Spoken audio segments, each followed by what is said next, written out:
There appears to be a mix-up, sir. We need you to move to accommodate one of our VIP guests, the flight attendant said, her voice laced with polite formality but her expression anything but warm. This seat is designated for our elite members. I'm afraid you don't qualify. Behind her stood Veronica Langley, a poised, fashionably dressed white woman, impatiently tapping a gleaming gold watch. Her sharp eyes flicked back and forth between the attendant and the black man sitting in seat 2A, a spot she clearly believed was hers by birthright. I always sit there, she murmured, loudly enough for surrounding passengers to catch. It's practically mine at this point. The man in 2A, Jonathan Price, looked up with a flicker of confusion crossing his face. He had done everything by the book, booked the ticket early, paid in full, arrived at the gate on time. He was, in fact, an elite member of the airline's frequent flyer program. And yet, somehow, his presence in that seat was being treated like a problem to be resolved. Jonathan calmly opened his wallet and held up his elite status card. I'm an elite member, he said in an even tone. This is the seat assigned to me.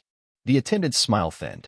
A brief flash of surprise crossed her face before it hardened into resolve.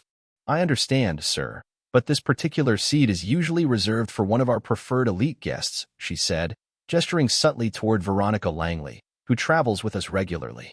The message was clear. Regardless of his credentials, Jonathan wasn't welcome in that seat. Around them, other passengers began to take notice. A few smartphones were lifted subtly into filming position. A low hum of whispers spread like wildfire through the first-class cabin. What the flight crew didn't yet realize was that this seemingly small act of discrimination was about to change everything, not just for those involved, but for the entire airline. Because the man they had just dismissed held far more power than anyone on that plane knew. Jonathan Price was far from ordinary. At 42, he was the founder and CEO of NexusWave, a $2.8 billion tech firm revolutionizing customer experience through artificial intelligence. His software helped global businesses identify and eliminate implicit bias in real-time interactions. That made what was about to unfold even more ironic. But Jonathan's journey began long before the boardrooms and billion-dollar valuations.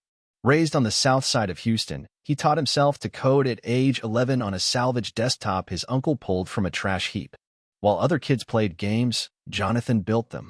What started as curiosity became skill, then obsession. Tragedy struck when his father was killed in a robbery gone wrong.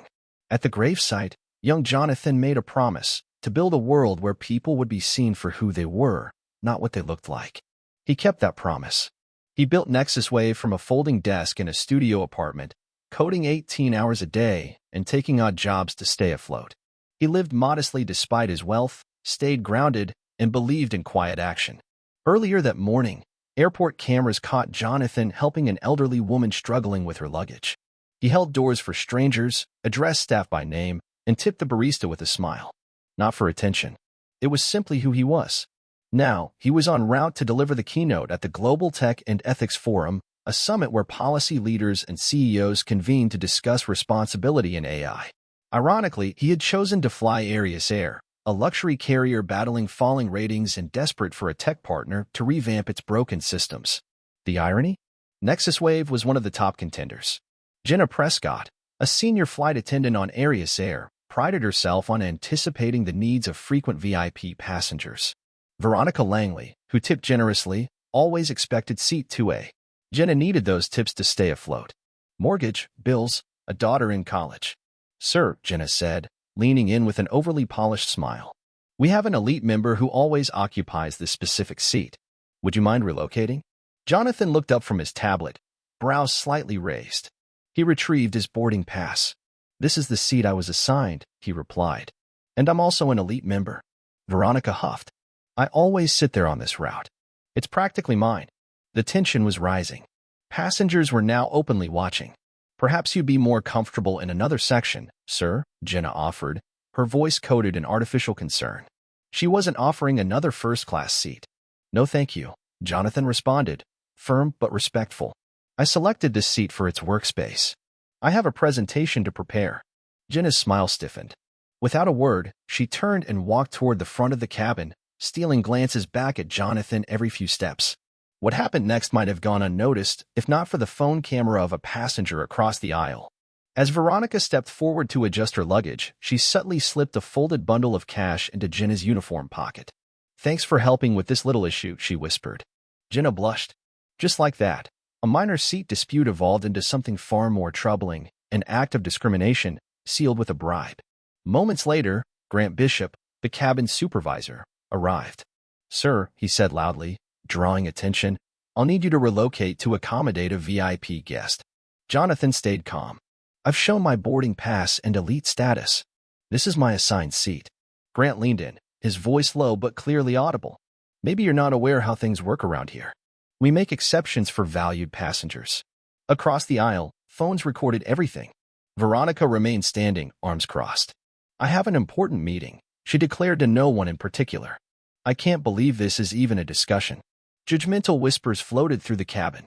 He doesn't even look like he can afford that seat, one man muttered. Grant leaned in closer. We can do this the easy way, he said coldly, or we can make it hard. Jonathan's gaze didn't waver. I'm not moving. This is my seat. Grant flushed red. He turned and stormed to the front of the cabin, speaking angrily into the service phone. 10 minutes later, the cockpit door swung open. Captain Roland Myers stepped out, flanked by Jenna and Grant. Sir, the captain began, his voice measured, our crew has discretion to reassign seats. Jonathan looked up. With all due respect, Captain, I'm in my assigned seat. I'm an elite member. There's no policy requiring me to surrender it for someone else's preference. Grant's lip curled. If you continue to be uncooperative, he said, we'll remove you. Jonathan raised a brow. Are you seriously threatening to remove me for not giving up a seat I paid for? Before the captain could answer, Veronica spoke up. This is absurd. I have a connection to make. Jonathan reached into his jacket, pulled out his phone, and began recording. I want to document this, he said. I'm being threatened with removal, not for breaking a rule, but for declining to give up a seat I booked. Grant lunged for the phone. Jonathan calmly moved it out of reach. There's no federal law against recording unless it interferes with operations. I'm not interfering. 2 airport security officers boarded. The silence was deafening. Sir, one began, we've been asked to escort you off the flight. What policy did I violate? Jonathan asked. They didn't answer. As he stood to leave, Veronica smiled smugly. First class should maintain its standards. She slipped another folded bill into Grant's jacket pocket. Outside the gate, Jonathan messaged his COO. They chose the wrong person to humiliate. Within hours, the video went viral. The footage showed everything, the bias, the bribe, the humiliation. Millions viewed it. Media outlets picked it up. Back at Arias headquarters, CEO Bradley Vance watched in horror. Do we know who he is? He asked. Yes, came the answer. Jonathan Price, CEO of Nexus Wave. The company we've been courting for a $50 million contract. And they own 25% of our stock. Jonathan called for an emergency shareholders meeting. He demanded the immediate termination of all involved staff. He canceled the contract. Accountability or I walk, he said. Arias complied. The stock had already dropped 12%. Grant, Jenna, and Captain Myers were all fired. Then came the next blow. Arias grounded all flights for 48 hours to launch mandatory bias training developed by Nexus Wave. Passengers noticed. Things changed. And Jonathan Price, the man once humiliated on a plane, became the face of a movement that didn't just transform an airline, it reset an entire industry.